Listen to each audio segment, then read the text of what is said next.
Tudo bem, pessoal? Hoje comentário sobre Superman 2, a versão dos cinemas lançada em 1980 com direção do Richard Lester. Esse é mais um vídeo da série de críticas Superman aqui no canal. Vamos então analisar toda a franquia, né? Antes do lançamento do novo filme, mas aqui também até para abrir espaço para uma consideração.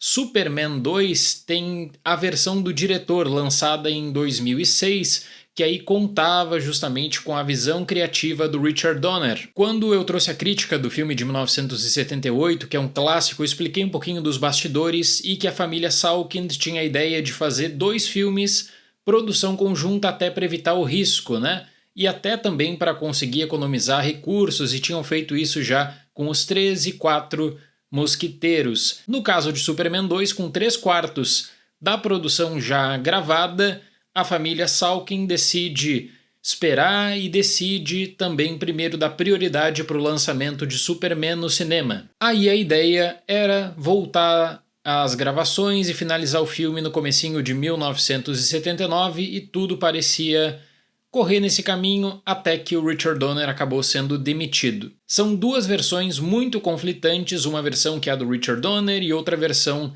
que seria a versão dos produtores do filme, para explicar o porquê que o Donner saiu. O Donner dizia que tinha uma rixa com o produtor Pierre Sangler e que ele tinha pedido para que o Pierre Sangler deixasse a produção de Superman 2. O Donner acabou pedindo para a família Salkind a demissão, só que ele que acabou sendo demitido. Já os produtores mostram outras versões. Primeiro, que o Donner era um diretor que não tinha responsabilidade quanto a gastos, eles gastaram muito mais do que o planejado na produção de Superman e Superman 2, de modo que eles tiveram que renegociar o acordo com a Warner para conseguir mais financiamento para a produção. No meio disso tudo, Marlon Brando acabou processando os produtores, pedindo 50 milhões de dólares, porque ele não tinha recebido a receita de bilheteria que tinha sido combinada no contrato. Então, nesse meio caótico de 1979, a ideia era chamar um outro diretor e fazer um filme diferente, um Superman 2 diferente do que estava sendo produzido. Claro que aí a família Salkind vai na sua opção de segurança, que seria o Richard Lester. O Lester trabalhou com eles anteriormente, tinha inclusive sido um intermediário entre produtores e diretor no próprio Superman de 78. Então até existe uma história que setembro de 79 foi chamado mês de Superman no estúdio Pinewood, porque era uma correria para fechar o mais rápido possível o filme para manter a data de lançamento para 1980. Criminosos kryptonianos liderados pelo General Zod, interpretado por Terrence Stamp, escapam da Zona Fantasma e chegam à Terra com poderes equivalentes aos de Superman. Enquanto isso, Clark Kent, interpretado por Christopher Reeve, revela sua identidade a Lois Lane, interpretada por Margot Kidder, e renuncia aos seus poderes para viver uma vida normal ao seu lado. Só que quando Zod e seus comparsas subjugam a humanidade, Superman é forçado a recuperar seus poderes e enfrentar os vilões. Logo na introdução, existe uma ideia de pautar, o que aconteceu no filme anterior, e isso era uma preocupação muito grande dos estúdios quando se discutia sobre continuações, não só para filmes desse tipo, Pega, por exemplo, no terror. Entre Halloween e Halloween 2, os produtores se mostram muito preocupados para colocar na introdução uma espécie de melhores momentos, para que o público não ficasse com dúvidas até nas referências e no que eles poderiam pegar de herança simbólica do primeiro filme. Então a abertura reutiliza a trilha do John Williams, que não volta para essa produção, e aí por uma diferença criativa também com o Lester, porque o Richard Lester ele acaba abraçando essa ideia de um Superman 2 que seria um filme mais leve, que seria um filme mais direto. Então o próprio compositor de Superman 2, que é o Ken Thorne, indicado pelo Williams, tem uma missão. Ele foi contratado para reutilizar o material original do John Williams e fazer pequenos adendos para que não mudasse mesmo toda essa sonoridade que já identificava Superman, que eu destaquei na crítica anterior. E se no filme anterior existia uma divisão específica quanto a locais, Superman 2 mantém uma estrutura tripartite, mas aí lidando com 3 arcos narrativos bem diferentes. O primeiro envolvendo os vilões kryptonianos, o outro do romance do Clark e da Lois, e por fim, um que envolve Lex Luthor. O arco dos vilões acabaria puxando por situações mais cômicas, já o arco do Clark e da Lois, teoricamente, teria maior investimento emocional, com o Lex Luthor se tornando uma ponte, sendo também um personagem bem problemático, porque o Hackman não voltou nas refilmagens de setembro de 79.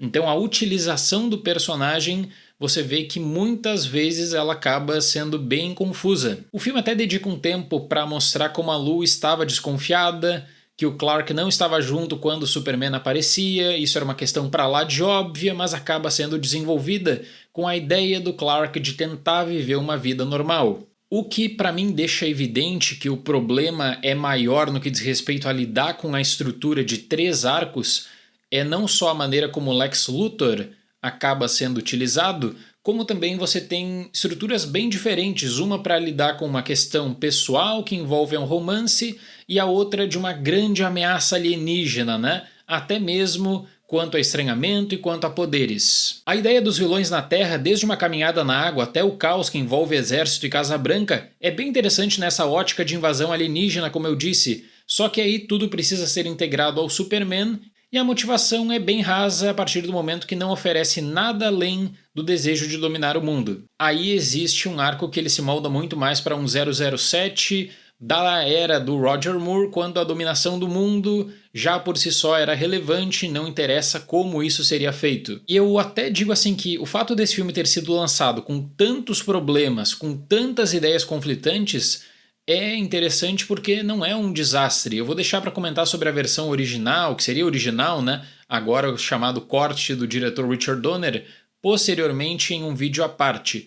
No caso do filme de hoje, para a versão dos cinemas, existem algumas boas cenas de ação. Eu acabo me divertindo com essa base dos poderes também, né, do estranhamento, quanto à tecnologia, vestimenta, o que representa um símbolo. Do mesmo modo que eu gosto das cenas de ação, claro que o filme ele busca por vários mecanismos para lidar com uma confusão de 3 arcos distintos que vai enfraquecendo a própria história. Por exemplo, o beijo da amnésia, ele enfraquece todo o desenvolvimento de Superman 2. Existe uma ideia de lidar mais com uma base emocional, pessoal, relação Lois e Clark, e isso simbolicamente é descartado no filme como se não fosse um tema relevante. E eu também acho a renúncia do poder muito mal feita porque é algo posicionado como importante, irreversível e não convence de nenhuma maneira.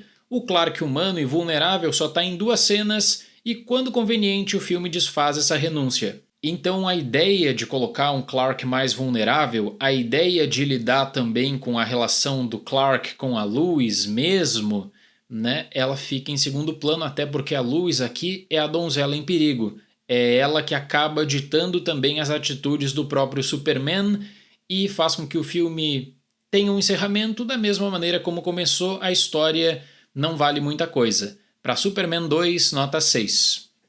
Então no próximo vídeo eu vou comentar sobre a versão do Richard Donner, que aí tinha uma outra base, tinha uma outra vertente de desenvolvimento, contava com o Marlon Brando, até para uma lógica de Superman que era diferente do que os produtores pensavam já na entrada dos anos 80 e para o que poderia ser feito quanto a desenvolvimento de uma franquia Superman, porque depois do primeiro e do segundo, a ideia era justamente colocar ali os anos 80 como um período próspero para super-heróis no cinema, e Superman, aí já tinha o Christopher Reeve consolidado, ofereceria, claro, uma possibilidade ímpar pela popularidade também. Certo? Muito obrigado pela atenção, até mais e tchau!